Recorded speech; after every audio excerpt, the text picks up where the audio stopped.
इस वीडियो में हम बात करेंगे article number 9.5.4 combination of thin lenses in contact. तो चलो स्टार्ट करते हैं इसे NCERT line by line explanation. Consider two lenses A and B of focal length f1 and f2 place in contact with each other. तो हमने दो lens ले लिए जिनकी फोकल लेंथ f1 और f2 है और इन दोनों को एक दूसरे के कॉन्टैक्ट में प्लेस किया है। Let the object be place at a point O beyond the focus of the first lens A.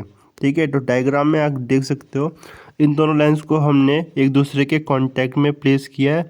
Okay, और ऑब्जेक्ट को हमने यहाँ पर इस पॉइंट पे फोकस से, इसकी जो फोकस था पहले वाले का, ये जो लेंस का फोकस से थोड़ा सा दूर हमने प्लेस किया है। लिखा है ना इस पॉइंट पे बियॉन्ड, उससे दूर प्लेस किया है पहले वाले लेंस के फोकस से। ये ओ पॉइंट पे ऑब्जेक्ट है हमारा।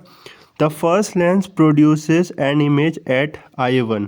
ठीक है, तो इसका इमेज ये लेंस I1 प्रोड्यूस करेगा। ओके, ये देखो यहाँ से लाइट रे गई ओके ऑब्जेक्ट से, और because this is a converging lens it will converge it, और इसकी इमेज ये I1 फॉर्म करेगा। ओके, और I1 रियल इमेज होगी। ओके, हमें ये केसेस पता है, हमने छोटी क्लासेस में पढ़ा है ये चीज़ कि ओनली किस केस में जब फोकस से पास होता है, फोकल लेंथ से पास होता है ऑब्जेक्ट, तभी उसी केस में वर्चुअल इमेज बनती है, ना तो अदरवाइज सारे केस में ही रियल इमेज बनती है। Okay, now since image I1 is real it serve as a virtual object for the second lens be producing the final image at I।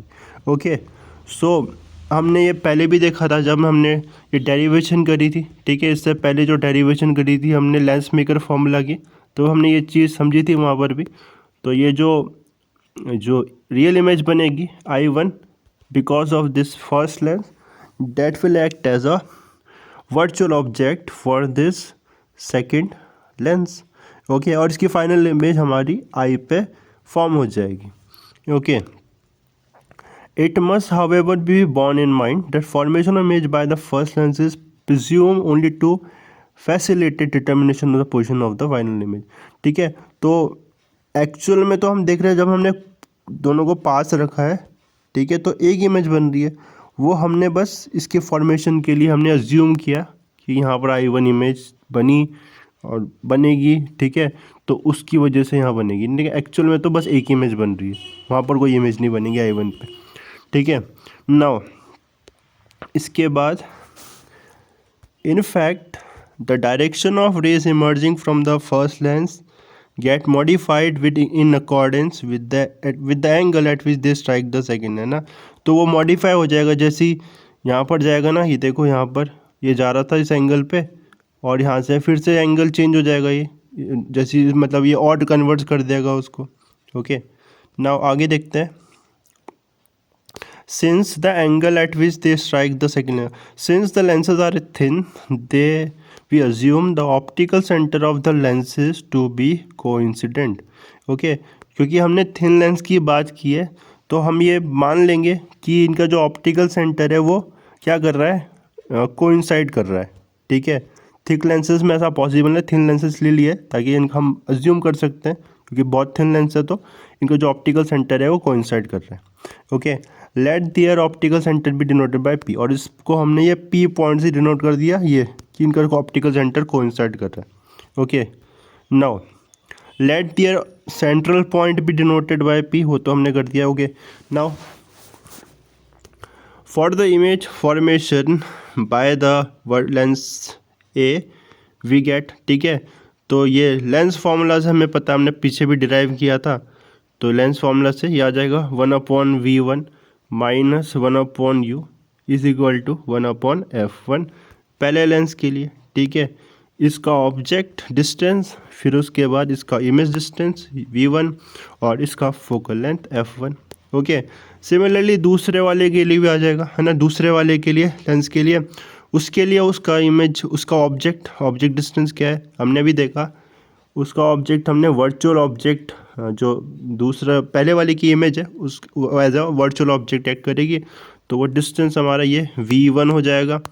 okay, this will be our distance v1, okay, and so okay 1/v1 हो जाएगा और final image ये, सो जो formula है हमारा 1/v minus 1/u, तो u हमारा इस केस में 1/v1 हो जाएगा, okay, is equal to this है, okay, and when we'll add this to equations, you see these two terms will be cancel out, and what we'll get 1/v, okay, so let me put the sign here minus, and this is again minus, okay, so this will cancel out, and when I add them, so what I'll get 1/v minus 1/u is equal to 1/f1 plus 1/f2, okay.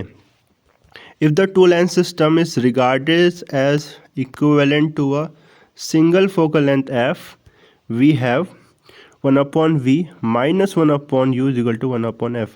अगर हम इन दोनों lens का जो system है उसको एक ही lens मान ले, ठीक है, एक ही लेंस से मान अज्यूम करें, ओके, इनकी जगह सपोज एक सिंगल लेंस प्लेस होता, ओके, और जो सेम रिजल्ट दे रहा होता, ऑब्जेक्ट यहाँ पर, इमेज यहाँ पर, ठीक है, तो उस केस में क्या हो जाता, उस केस में अगेन लेंस फॉर्मूला लगा सकते थे 1/v minus 1/u is equal to 1/f, जिसमें f क्या होता, इस इक्विवेलेंट लेंस की फोकल लेंथ होती, ओके, सो इसलिए हमने ये लिखा है यहाँ पर, ठीक है, और इसको हम ऊपर वाले से कंपेयर करेंगे जब यहाँ पर, ओके, इससे कंपेयर करेंगे, so left hand side equal है, so in right hand side we'll get this 1/f is equal to 1/f1 plus 1/f2, okay, so the reciprocal of the focal length of the equivalent of these two lenses is the sum of the individual reciprocal of the individual focal length of the two lenses, okay.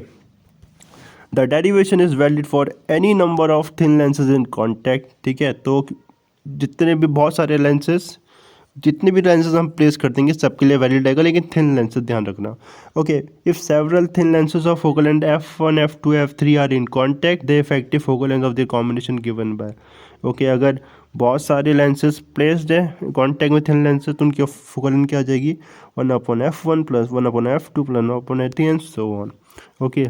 In terms of power, और हमें क्योंकि पता है power is reciprocal of focal length, so power will in this case will be p is equal to 1/p1 plus p2 plus p3 and so on, where p is the net power of the lens combination, जिसमें p net power है इस lens combination की, okay. Note that the sum in equation 9.32 is an algebraic sum of individual powers, so some of the term on the right hand side may be positive and some negative, ठीक है, तो ये algebraic sum है, तो कुछ power हो सकता है कि कुछ लेंसेज, हमने ऐसा कुछ मेंशन नहीं किया है, हम कॉन्वेक्स लेंस ले रहे कॉन्केव लेंस, तो अगर कॉन्केव लेंस होगा तो नेगेटिव पावर होगी, ठीक है, नेगेटिव वैल्यू होगी, और कॉन्वेक्स होगा तो पॉजिटिव वैल्यू होगी, okay. So now combination of lenses helps to obtain diverging और converging lenses of desire magnification, ठीक है. सो कॉम्बिनेशन लेंस से हम क्या कर सकते हैं, तो हम जो हमें मैग्नीफिकेशन जितनी चाहिए, ठीक है, उसको ऑब्टेन कर सकते हैं by taking combination, different combination हम ले सकते हैं और उससे हमें डिज़ायरेबल मैग्नीफिकेशन मिल जाएगी, okay. It also enhances sharpness of the image, इससे शार्पनेस भी इनहेंस हो जाती है इमेज की. Since the image formed by the first lens become the object for the second, equation 9.25 implies that the total magnification m of the combination is the product of the magnification of individual lenses, ठीक है. तो जो magnification होगा, total magnification हो जाएगा, वो क्या हो जाएगा, इंडिविजुअल मैग्नीफिकेशन का प्रोडक्ट हो जाएगा. So m small m will be equal to m1 times m2 times m3 and so on, where m1 m2 m3 are the individual magnification by the individual lenses, okay, magnification of the individual lenses, okay. So such a system of combination of lenses is commonly used in designing lenses for camera, microscope, telescope and other optical instrument. तो अभी हमें पढ़ना है ये microscope, telescope पढ़ना है, ठीक है. तो हम देखिए इसमें हम combination of lenses he use करते हैं, ठीक है. तो इतना ही था इस वीडियो में। नेक्स्ट वीडियो में हम बात करेंगे रिफ्रैक्शन थ्रू अ प्रिज्म की। Thanks for watching.